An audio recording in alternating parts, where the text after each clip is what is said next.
இன்றைய தினம் சிறகடிக்கும் ஆசை சீரியலை பார்த்தீங்கன்னா, விஜயா வீட்டில் பெண் வீட்டார் மாப்பிள்ளை பார்க்க வாரார்கள்.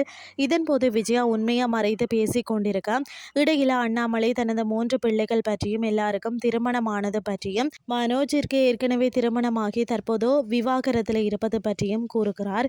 இதை கேட்ட பெண் வீட்டார் அதிர்ச்சி அடைந்ததுடன் இருவரும் காதுக்குள்ள ரகசியமாக பேசிக்கொள்கிறார்கள். ஆனால் இறுதியில் எங்களுக்கு திருமணம் சம்மதம், ஒரு முறை பெண்ணையும் பார்க்கலாம் என்று சொல்கிறார்கள். இன்னொரு பக்கம் ஹோட்டல் ஒன்றில் காத்து கொண்டிருக்கும் போதும் அங்கு சத்யா ரோஜா கொடுத்து தனது காதலை வெளிப்படுத்துகிறார்.